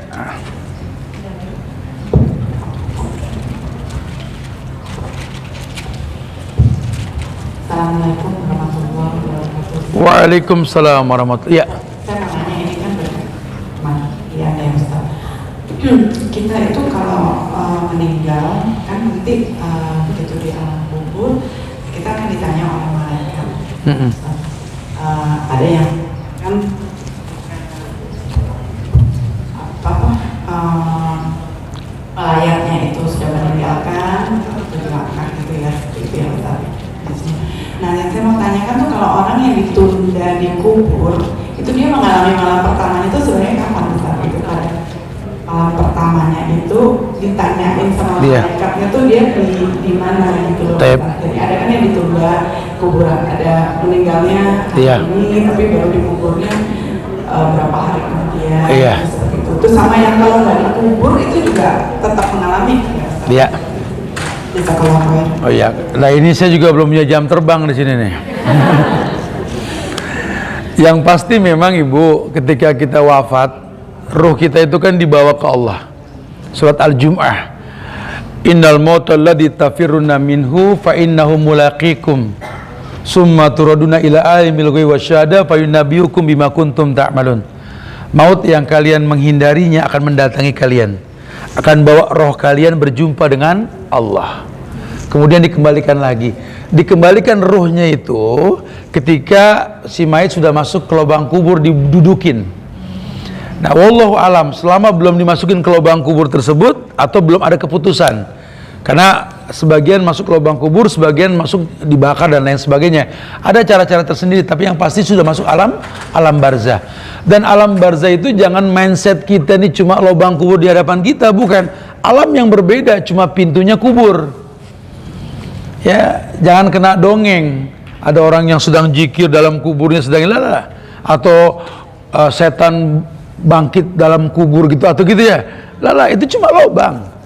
Padahal alam barzah itu beda, dinding yang beda antara kita dengan mereka gitu loh. Yang pasti masuk ke dalam tersebut. Tapi buat mereka yang muslim ada proses secara mutlak. Masuk ke lubang kubur belum 7 langkah, Bu. Jangan bilang 7 langkah, hadisnya doif. Karena ketika mayit masuk ke lubang kubur, Nabi kan ceramah di pinggir kubur sementara lubang belum rata ditutup. Nabi katakan istaghfiru li ahikum was'alullahu at-tasbit fa innahul ana yus'al. Wahai yang hadir, buru-buru minta ampun buat saudaramu, dia sedang ditanya. Cuma penghuni kubur ini melihat ketika sendal tuh meninggalkan dia, serak dia dengar, dan dia sendiri di situ. Kalau dia nggak punya modal, hei anak jangan tinggalin, hei suami, hei istri. Nah, kalau dia punya modal, ya udah memang udah persiapkan untuk itu. Makanya dapat nikmat kubur. Disitulah pentingnya kita punya anak yang soleh. Bahkan ketika Nabi dibentangkan alam barzah, ada mayit yang sedang dipukul. Berhenti pukulan malaikat, bertanya si mayit, kenapa berhenti? Aku kan layak dipukul. Kata malaikat, bagaimana bisa mukul kamu? Anakmu di dunia selalu beristighfar untukmu. Subhanallah ya. Jadi kita mesti bikin hubungan yang baik sama anak, didik jadi anak yang soleh, karena anak ini aset dunia akhirat. Kebayang kalau kita meninggal, anak kita sibuk dengan dunia, nggak ada yang mintakan ampun buat kita. Allahu akbar. Wallahu a'lam bishawab. Ada lagi, fadhal, silakan. Ya, yang sudah batal wudu dulu supaya nggak numpuk kita menjelang asar. Fadhal, silakan. Nah, yang mau nanya juga silakan.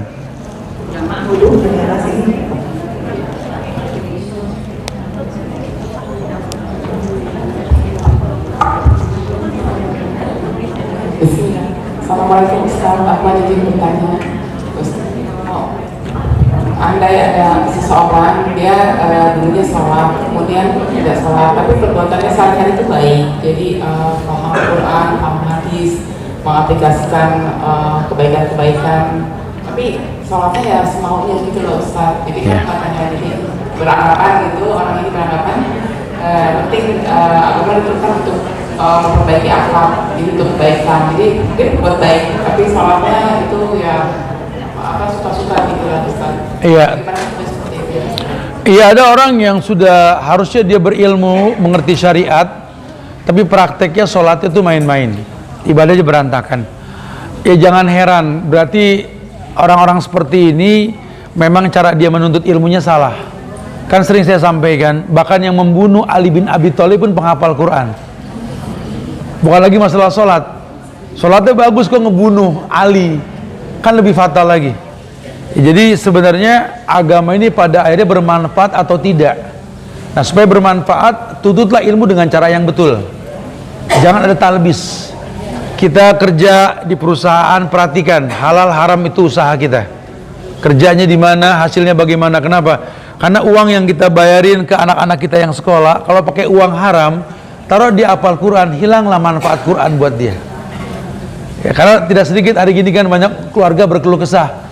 Anak saya sudah di pesantren, tapi kalau pulang ke rumah senangnya lihat handphone, main game, sama nggak lihat wajah orang tua. Coba introspeksi diri. Jangan-jangan ada yang salah ini. Ya, karena setiap daging yang tumbuh dari barang yang haram, neraka lebih berhak. Jadi jangan heran, walaupun dia sudah berilmu, sholatnya berantakan. Sudah berilmu, sama orang tua ribut. Sudah berilmu, menghalalkan yang diharamkan. Karena ilmunya nggak bermanfaat. Dan dia suruh berdoa, Allahumma ini a'udzubika min ilmin la yanfa. Ya Allah, aku berlindung dari ilmu yang nggak bermanfaat. Dan seterusnya gitu ya. Allah. Tapi itu terhitung kafir nggak ya Ustaz kalau seperti itu? Kalau tidak sholat, Ustaz sholat atau meninggalkan sholat, jadi terhitung kafir apa tidak ya Ustaz? Diingatkan dulu, ancamannya kafir. Karena dia punya alasan, dipatahkan dulu alasannya. Ya, karena ada beberapa keyakinan katanya ini Indonesia bukan negara Islam, belum ada kewajiban, kita masih di kahfi, masih dalam kahfi. Ada pemahaman yang salah nih.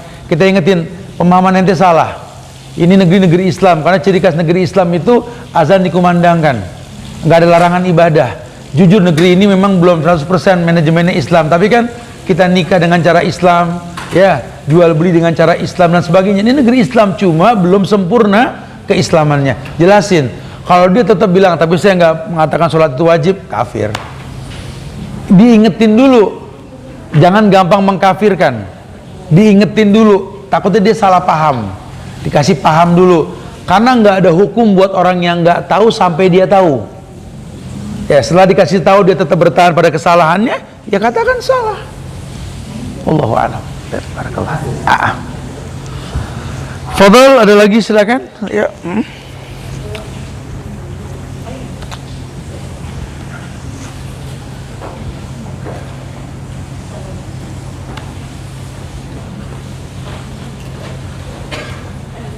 Bismillahirrahmanirrahim. Assalamualaikum warahmatullahi wabarakatuh. Waalaikumsalam warahmatullah. Saya mau menanyakan mengenai olahraga yoga. Iya.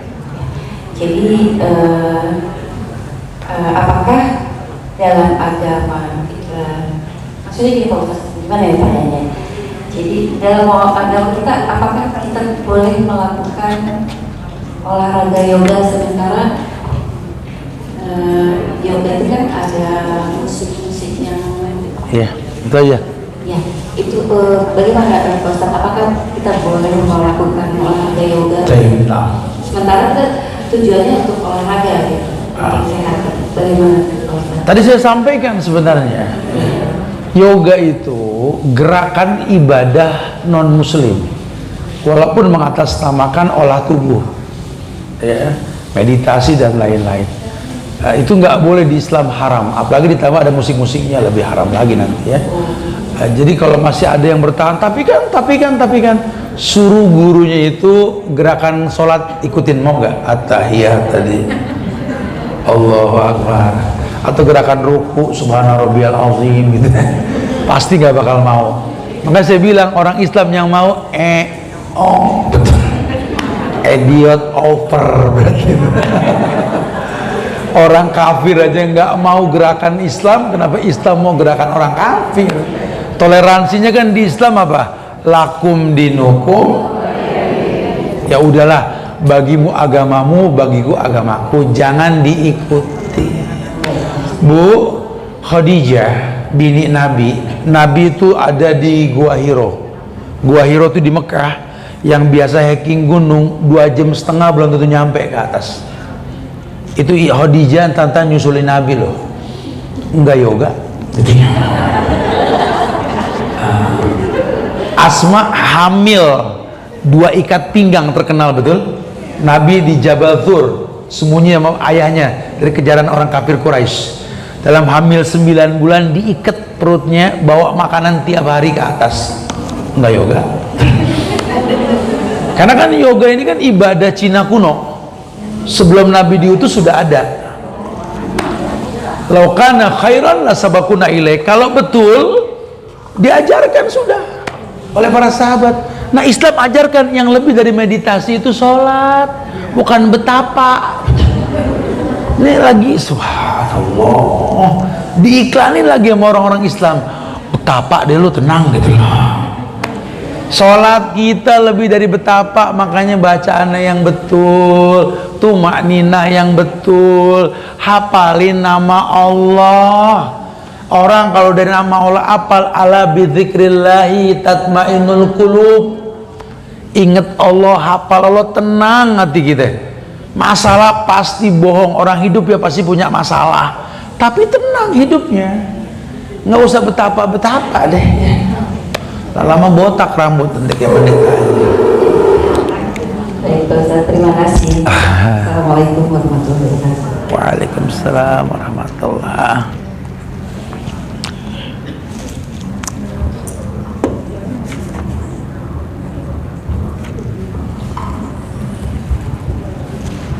Bismillahirrahmanirrahim. Assalamualaikum warahmatullahi wabarakatuh, Pak Ustaz. Waalaikumsalam warahmatullahi. Ya.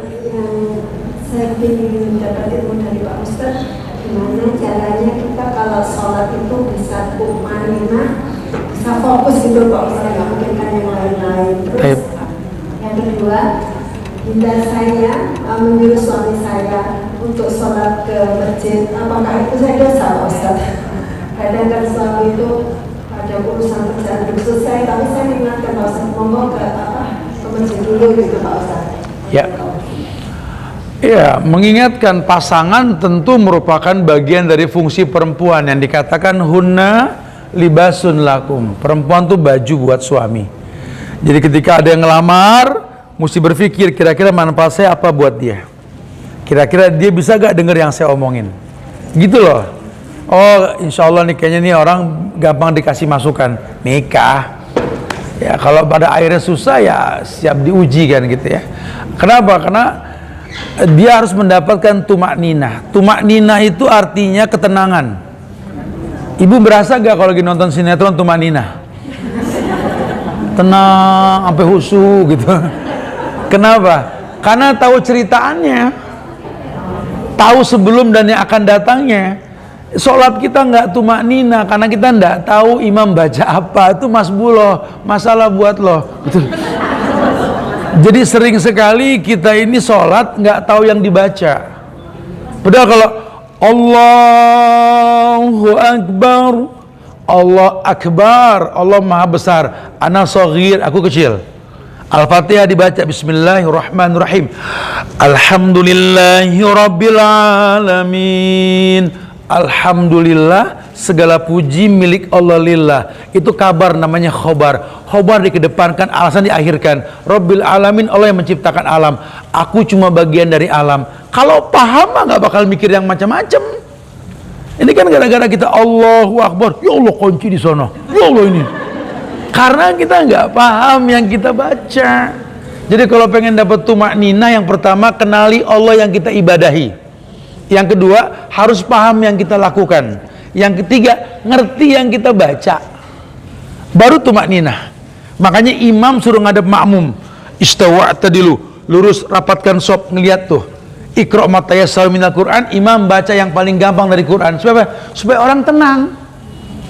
Ya, standar negeri kita kan kalau pengen tenang bacaan pendek. Tenang semua. Walau bolin, amin. Bismillahirrahmanirrahim. Inna a'tainakal kautsar. Tapi kalau Yasin, gitu ya. Bikin tenang. Kalau dia paham ya insyaallah. Wallahu a'lam bissawab ya. Barakallah. Ada lagi? Fadhal. Ya, 1-2 penanya lagi silakan. 10 menit ke depan kita sholat nanti insyaallah. Nah. Waalaikumsalam warahmatullahi. Ya. Mau tanya Ustaz, apakah kalau kita mengucapkan untuk hari raya agama lain, Gimana? misalnya selamat hari Oke. terus kemarin Paskah ngucapin, Ya. apakah kita itu maksudnya keluar dari Islam? Ya. Ustadz, bagaimana kalau kita mengucapkan selamat pada ritual ibadah orang lain? haram hukumnya. Berarti kita melegalkan keyakinan mereka. Ya, selamat ya, selamat Natal misalkan. Natal itu kan kelahiran Yesus kan. Selamat ya atas kelahiran Tuhan. Berarti kita mengiyakan Tuhan punya anak. Alah, haram. Ya, haram. Ya. Jadi nggak boleh. Apapun ritual orang kafir kita nggak boleh. Disitulah toleransi kita. Lakum dinukum. Udah bagimu agamamu, bagiku agamaku. Udah kita berteman, kita bersahabat, kita saling tolong menolong. Cuma untuk masalah yang satu ini, maaf, saya nggak mampu untuk mengiyakan yang kamu yakini. Begitu pula sebaliknya, kamu juga nggak usah meyakini yang saya yakini. Masing-masing di antara kita itu toleransi. Ya, jangan dilegalkan yang menurut mereka legal dalam syariat, karena kita punya agama. Nabi diutus ya untuk menghilangkan itu semua. Kenapa umatnya malah melegalkan itu semua? Itu nggak diperbolehkan. Ya, Allah a'lam. Afwan. Satu lagi, fadhal, na'am. Ya. Mau nanya Ustaz, Anda pernah dengar katanya mantu itu mahram seumur hidup ya? Mantu? Iya. Nah, bagaimana kalau mantunya ini tuh kan dia kafir, udah masuk Islam terus masuk lagi ke agamanya dia? Apa masih jadi mahram anak atau gimana? Apa anak depan dia masih pakai jilbab apa boleh gitu? Atau gimana ini Ustaz? Aywa. Tidak ada bekas mertua, tidak ada bekas menantu. Ya, memang statusnya adalah mahram dalam artian ya tidak boleh menikah mereka. Ya, karena nggak boleh ibu mertua dengan mantu walaupun sudah putus hubungan, menikah nggak diperbolehkan. Bagaimana kalau seandainya menantu ini keluar dari agama, jatuh hukumnya talak dengan anak kita harusnya. Ya, kalau udah jatuh talak, ya berkhilaf ulama, tapi jumhur mengatakan tidak boleh kita membuka aurat di hadapan non muslim walaupun sama-sama perempuan. Iya, apalagi laki kan gitu ya. Karena nanti resikonya ya mungkin hikmahnya di foto-foto atau apa, kan muskilah. Ibu merasa aman dengan sama-sama perempuan, tapi kan kita nggak bisa, agama mereka nggak bisa dijamin. Foto bareng sama teman-teman nggak pakai kerudung, mana kita tahu collection foto tersebut disebar sama dia nanti, apalagi hari gini kan fitnah AI dan lain-lainnya. Hati-hatilah dengan itu semua ya. Sebaiknya hindari karena memang sudah beda keyakinan. Wallahu a'lam bishawab ya. Ayo kita siap-siap untuk sholat asar, persiapkan diri kita. Yang mau wudu-wudu silakan. Itu aja yang bisa disampaikan. Minta maaf kalau kekurangan, kesempurnaan hanya milik Allah. Dan silakan ada iklan di Instagram itu untuk Golden Age ya, dengan batasan jumlah apa namanya orang yang daftar tentunya. Ada di Instagram usp.bawazir. Yang mau mengikutinya silakan untuk kegiatan Golden Age ya, pesantren buat orang-orang yang sudah punya waktu luang. Kita tuh dengan kafalatul majlis. Subhanakallah bihamdika asyhadu. Assalamualaikum warahmatullahi wabarakatuh.